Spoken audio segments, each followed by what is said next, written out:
Most travelers think 7 days in Vietnam is plenty of time. The country looks narrow on the map. Flights are cheap. Distances don't seem that extreme. And that confidence is exactly why so many trips end up rushed, exhausting, and strangely incomplete. People try to squeeze in Hanoi, Ha Long Bay, Hoi An, Da Nang, Ho Chi Minh City, and even the Mekong Delta, all in 1 week. On paper, it works. In real life, it turns into airport transfers, hotel check-ins, traffic delays, and constant packing. By the end of this video, you'll see what a realistic 7-day Vietnam route actually looks like in 2026. You'll understand where travelers quietly waste time and money, how to avoid unnecessary flights and burnout, and how to structure a north to south trip that feels efficient, not chaotic. This is where most travelers feel confident, and that's the problem. Vietnam looks small on a map. It's a narrow strip of land, so people assume moving from north to south is simple.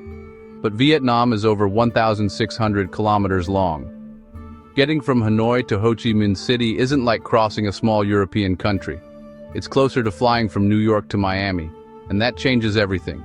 Many travelers copy 12-14-day itineraries they find online and compress them into 7 days.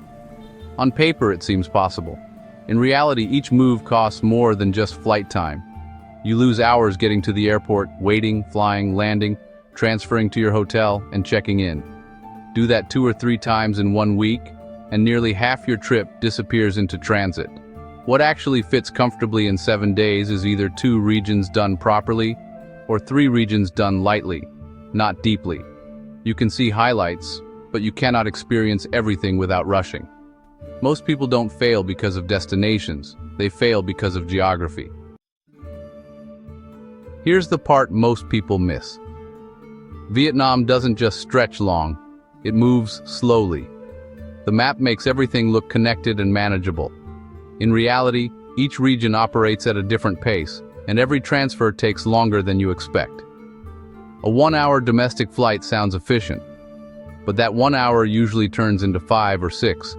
You need to leave your hotel early, factor in city traffic, arrive at the airport at least 90 minutes before departure, then wait for luggage, then travel again to your next hotel.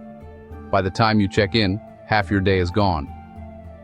Some travelers consider trains to save time or see scenery. The reality in 2026 is that most long-distance train routes between major regions take 14 to 20 hours. They're scenic, but they don't save time on a 1-week trip. Overnight trains also don't equal restful sleep for many people. When you move between north, central, and south in the same week, travel days quietly consume 30 to 40% of your schedule. You feel busy, but not satisfied. And this is where itinerary structure starts to matter. Days 1 and 2. Hanoi done correctly. This is where many travelers start strong, and then overload the schedule. Hanoi feels intense at first. The traffic, the scooters, the noise in the old quarter. It can look chaotic online. Some visitors react by trying to escape it quickly. Others try to conquer it by stacking 5 or 6 attractions into 2 days. The reality sits in the middle. The old quarter isn't something you rush through. It works best when you slow down. Short walking loops, coffee breaks, street food stops, a relaxed visit to Ho An Kim Lake, 1 or 2 cultural sites like the Temple of Literature or Hoa Lo Prison, not all of them in 1 day. What deserves time in Hanoi is the atmosphere. Early morning around the lake, evening street food, watching how the city moves. That's where the experience feels real. What you can skip in a 7-day route are distant museums, multiple day tours from the city, and long crosstown trips that eat up hours in traffic. Hanoi rewards focus, not volume. But Hanoi isn't the highlight most people think it is. This decision quietly shapes the rest of your week. Many travelers assume Ha Long Bay is non-negotiable. The photos are iconic and the limestone islands look unreal. But the typical 1-day tour from Hanoi means 2.5 to 3 hours each way by highway, several hours on a crowded boat, then the same drive back. You spend more time commuting than actually relaxing. By the time you return to Hanoi at night, you're drained. An overnight cruise costs more, but the experience is completely different. You get sunset views, quieter mornings, and less rush. If Halong is your priority, one night is usually worth it. Ninh Binh, on the other hand, is closer and calmer. About 2 hours from Hanoi, it offers limestone landscapes, boat rides through caves, and mountain viewpoints, without the heavy cruise schedule. It's often cheaper and physically easier in a tight 7-day plan. What most videos ignore is weather. Fog, rain, or extreme summer heat can change both experiences dramatically. Now here's where many travelers start rushing. This is where costs start adding up, quietly. Domestic flights in Vietnam look cheap in 2026. You'll often see low base fares between Hanoi and Da Nang, sometimes cheaper than a nice dinner. That creates a false sense of efficiency. But the ticket price is only part of the equation. Getting to the airport in Hanoi can take 40 to 60 minutes, sometimes longer during rush hour. Add early arrival time, security, boarding delays, and luggage collection on the other side. Then another transfer into Da Nang or onward to Hoi An. A 1-hour flight easily turns into a half-day operation.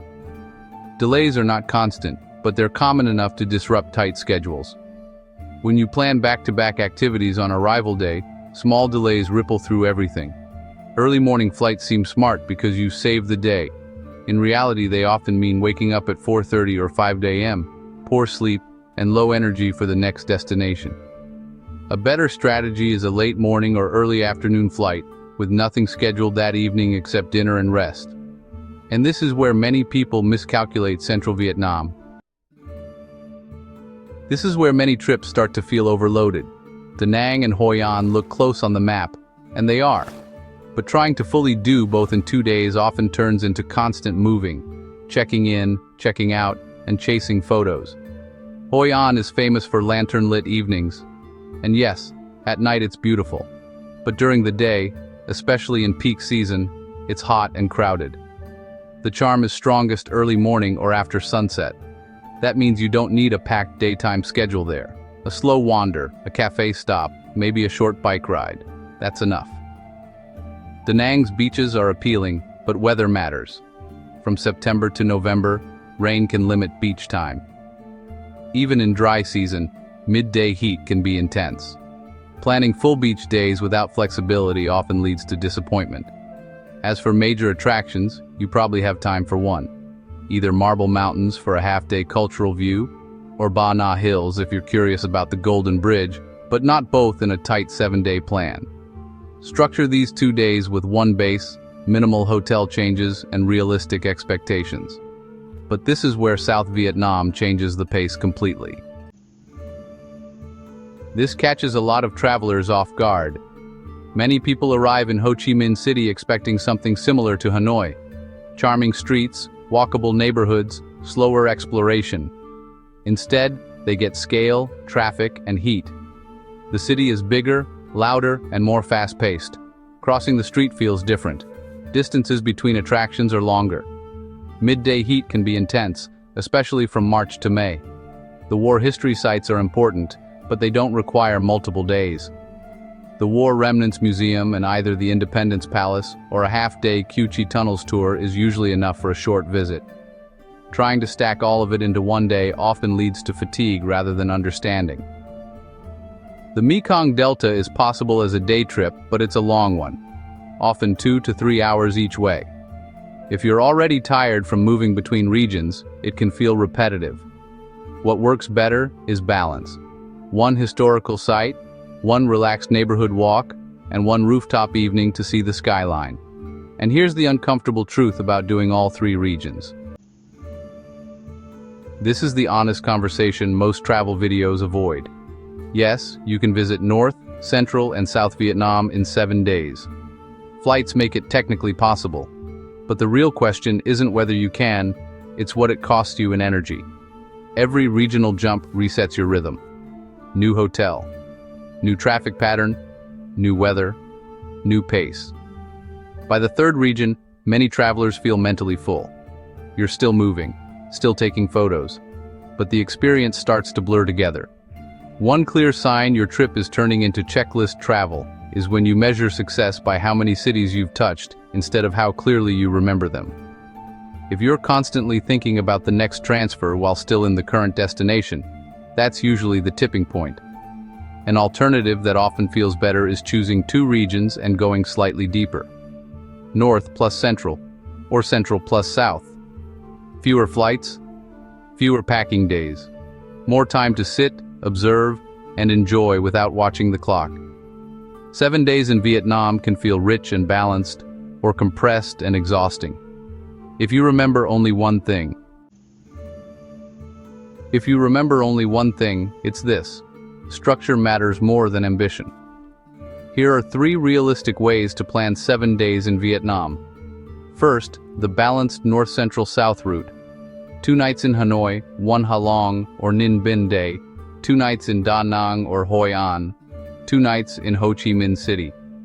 This works if you're comfortable with 2 flights and fast pacing. It's efficient but tight. Avoid this if you dislike airports or need slow mornings. Second, a north-focused immersive route.